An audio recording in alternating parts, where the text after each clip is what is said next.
Bien aimé kola pambola yo. Nazo pesombo te bisiko zali na kombo na Yesu Christ. Zamba sa biso sous grâce. Tozolu kato silisa. Étape tozolu brasser les obstacles de la rédemption. Nazo lingana toucher biloko mibale. Mais na kosenga molimo na Nzambe sunga yo epeso compréhension makasi parce que na kozala un peu na beaucoup de sagesse na langage parce que na moment nazalaka nazo filmer boye nazo sala boye mes petits enfants bana na ngai bazana mikie bazalaka bafandi bango bazo edenga po tosala musalo bayotala ngai nazo te. Alors je vais jouer avec beaucoup de sagesse pour na leka bango mwa likolo mais yo mutoza majeur au comprendre qu'est-ce que le prédicateur veut dire ce matin. Marc chapitre 16, 15 à 16. Les obstacles de la rédemption. Bible zoloba, bakene bate loba Nzambe na mokili mobimba. Oya kondimela. Oya kondimela ndimela nini? Liloba Nzambe, liloba Yesu, l'évangile de Jésus-Christ, okene kondimela kondimana yo. Ezwa niveau ya comprendre que Jésus-Christ c'est ton Dieu. Tu appuyer kango na acte 2 36 nde Pierre azebisa bandeko na bango ba Yuda.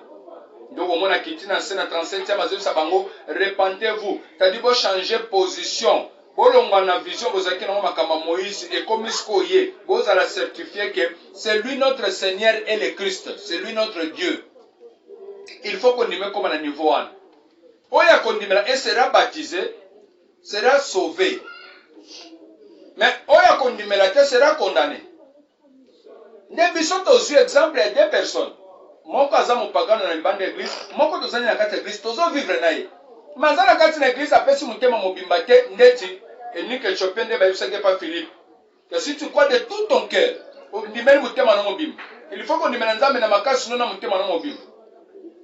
Ce qui fera de vous un enfant de Dieu. Pourquoi va te faire échouer? Tiens, qui a super battre échouer, pourquoi? Kwa zalo kola simo na like 8 wana kaka. Simo ayaka ndimeli, mandimeli motema mbimata tiki kindokita pesi bena motema net. Nde yope. Ondimeli mo pesi bena motema note yango tikana makambo yo kola zo pekisa me yo osala ngoka. Nde osala to avancer te. Oya kondimela, akoza sauver, oya kondimela te sera condamné. C'est-à-dire, le colon ndimeli to pesi bena motema te, vous êtes condamné. Vous êtes condamné par rapport à la parole de Dieu. Vous êtes déjà condamné comme le diable. Le diable est déjà condamné.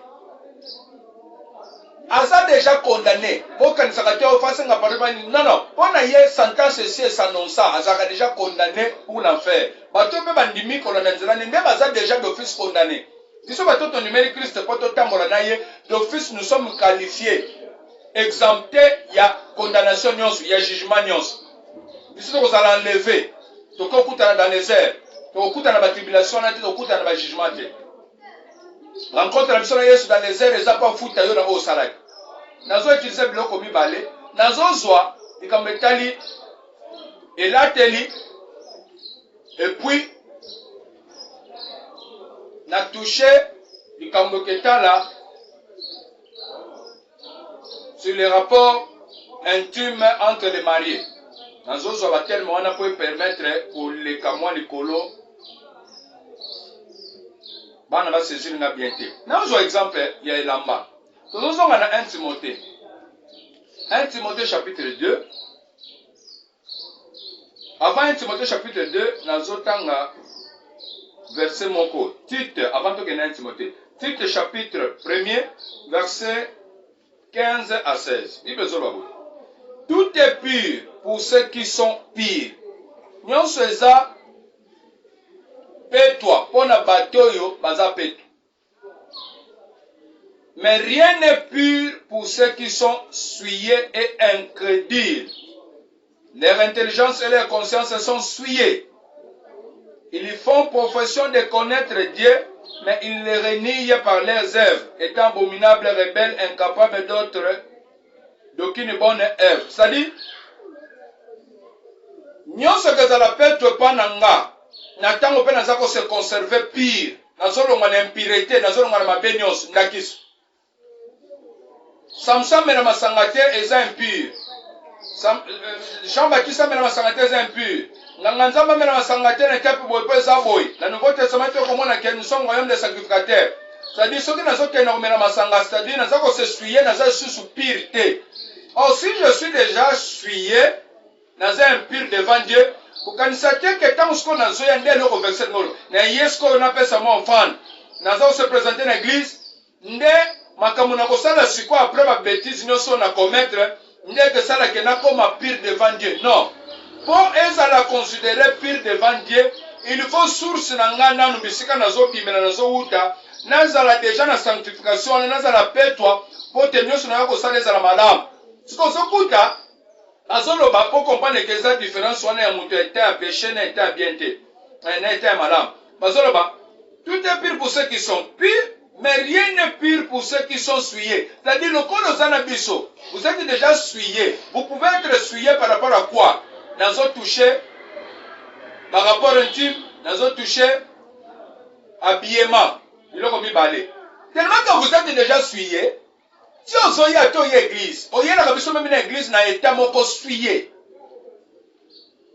On est un souillé, et que permettre de rédemption et que permettre tous à la sauver. Les obstacles de la rédemption. Quand vous êtes déjà souillé, comme vous êtes souillé et incrédule à la parole de Dieu, vous êtes souillé, vous êtes incrédule. Et rien ne sera pire, car votre source s'est déjà souillée. Leur intelligence et leur conscience sont souillées. C'est-à-dire, Mayele Nabango, Mayele Kamabe. Mayele Mabe, comment? Parce que nous avons toujours comme ça là, Makambo, Nzamba, Pekisa, la Bible, comme ça le matin, na Elamba, na rapport intime. Nzamba, Pekisa, vous êtes souillés. Intelligence stabilisée, Yakobeba, Yamabe. Et quel intérêt m'a fait Nzamba se pélater?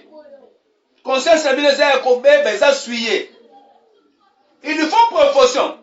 Il lui faut profession de connaître Dieu. Parce que dans ce cas, Nzamba, il dit Nzambe,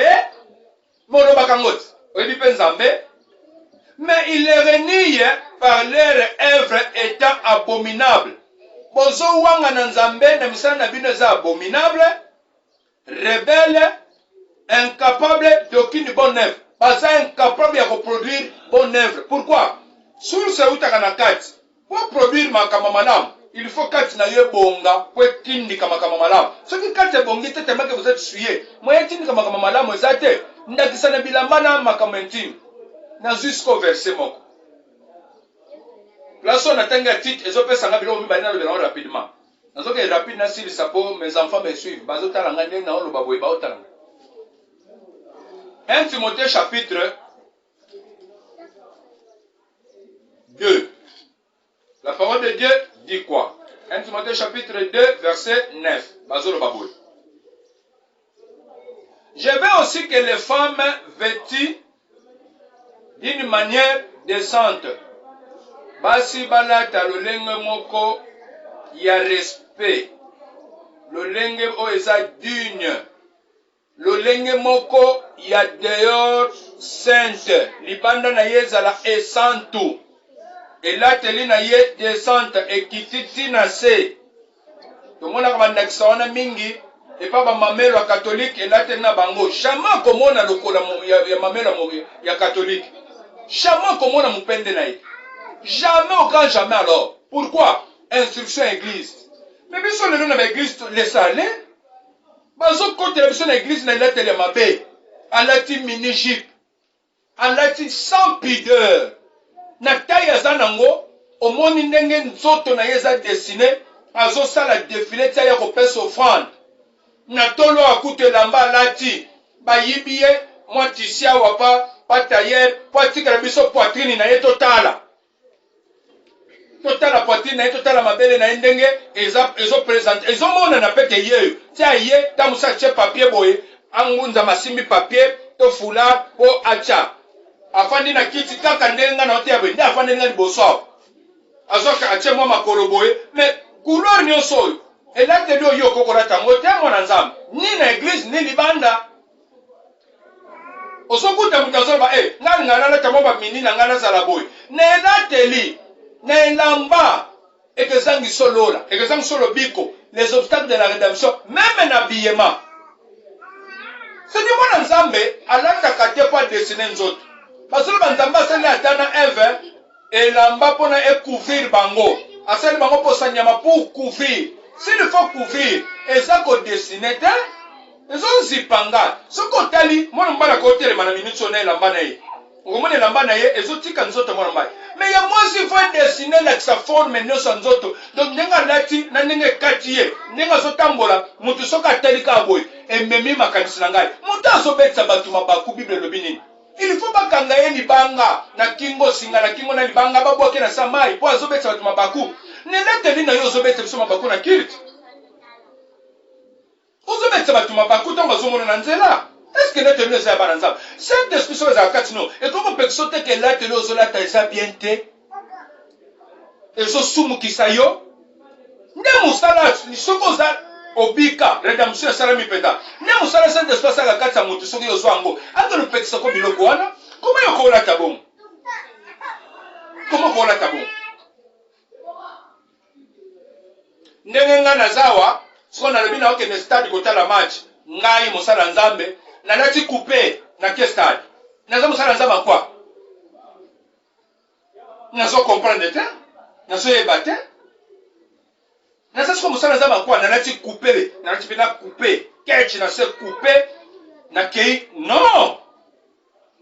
Même ne nazaboy, même natel mususu na kola tangote, ke nanati soki ser corps moko soki sala nene sala nga soki esthétique. Nazabe natel mususu na kola tangote. Le Saint-Esprit m'interdit. Ils ont péqué sanga. C'est-à-dire, elle a télé, il lui faisait la descente, et c'est pas moi si bien tinacé, il était dans tout le monde en tête, avec pideur et modestie. C'est-à-dire, il faisait un respect. Yo koko la te lamba léger. Sous-vêtements, yo se dessiner, yo to so mona. Eh, nan so mon pépé, nan la libre. D'ailleurs, quand même liputa yo no kanga. Liputa faut kanga kango mini jeep. Liputa faut kango mini jeep pour nous autres mona. Liputa on va ça la monde ngeni. Faut ça la kanga matiwa. Ne la teli e koko sana ke mutabika te. Nazo zo verset mususu. Jude. Jude Zaga chapitre 4 moko na Jude verset 23. Jude Zaga chapitre moko na ba verset nozolana.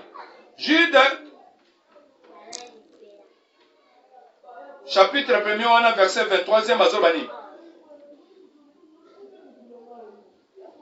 Nakena 22-23. Reprenez les uns ceux qui contestent. Sauvez-en d'autres en les arrachant du feu. Oyo nazo sala, eza peut sauver yo. Okimamoto. Quand on parle du feu, c'est le feu éternel, l'enfer. À partir habillement na yo, et que quand tu lui fais sauvez-en, reprenez, je te reprends. Connais ta kabongo teza mabe. Ce qui prouve en vous là, rédemption en quantité. Reprenez les uns, ceux qui contestent. Les gens vous autres les mélanges, bon les lamba, contestez car problème est athée. Sauvez-en d'autres en les arrachant du feu. Nous avons sauvé qui m'a moto, aucun coup faté. Et pour d'autres encore, ayez une pitié mêlée de crainte, haïssant jusqu'à la tunique essuyée par la chair. Kokende koboya même, bilambo essuya kabatu nanzoto, et la telina yo, ezo suye yo. Tunique wana ozolata wana, ça vous suye, ezo suye yo, ezo salate kozala mwana nzab, et la telina kaka ya kodessine nzoto wana. Et puis aux autres tango, aux autres préparés que bakoyoka. Na bête la bango ango. Na bête longa ngeke simbinga nzote sali boy. D'accord, on bête la bisangwa. On biso to ya to tali to bête li baku. Ndengo so la biso mo be to tali lo bi vraiment. Na nzoto ne on fa la taboye. Na fa sans aller le fa asala boy. Bazoloba, tozo reprendre yo, to sauver na moto. À cause d'ani, il est à ma bé o esasuye. C'est-à-dire quoi? Nelateli, mutuba zaka suye. Nelateli. Et que ça, la coque ne lui fait. Deuxième prédication. La sanction rapidement, intime, il y a couple. Tant que nous sommes les enfants de Dieu, nous autres, volez-moi les colos. Ok, histoire de Sodome et Gomorrhe, vous pouvez lire.